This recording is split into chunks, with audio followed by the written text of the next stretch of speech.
Welcome to my channel. मु आज माछ भजा करी से माछ को भल भाव धोईकी लुण हलदी गोले देछि से फाळे लेंबू को चुपुड़ी देली। एठी मु लंका गुंड नहीं जाइछि, मु हलदी गुंड पके देछि सेतिपई आ हलदी गुंड पकोनी, खाली लंका गुंड पके दोछि। एठी अदा रसुण कंचा लंका को मु छेचिकी नहीं जाइछि, नहीं से 2 चम्मच खंडे पकई देछि। एठी मु कॉर्नफ्लोर 2 चम्मच पकई देछि।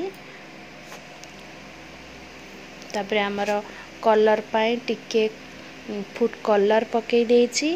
तापरे हमर मीट मसला टिके पकईकी ताकू भल भाबे मु गोळेई देछि।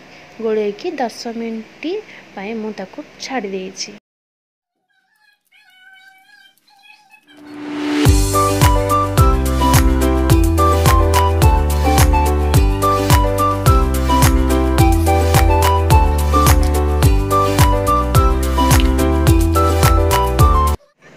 माछ भाजवाई ये टावा को बसई देछि। 2 चम्मच तेल से देदेली। तेल टिके ताती गले से माछ सब को पकईकी भाजी नबा।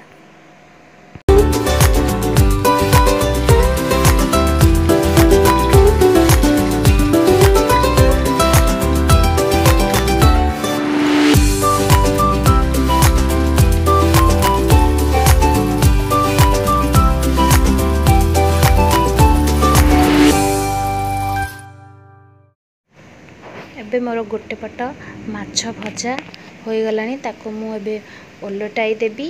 देखंतु मोर केते बढ़िया से भाजी हो जाइछि माछ। मु सब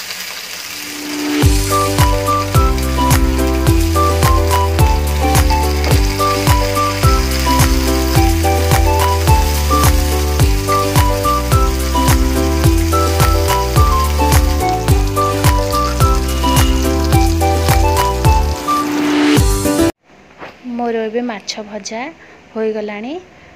मु ताको टिके एपट सेपट करी ओलटाई देबी। तापरे मु एबे मोर गोटे प्लेट को काढ़ी देबी।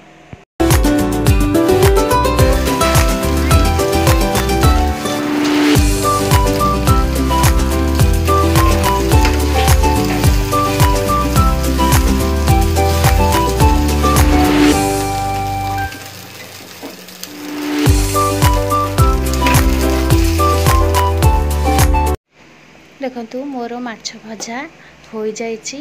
मोर जदि एई भिडियोटी आपण मानकु भल लागि थाए ताहाले लाइक शेयर कमेंट कर देबे।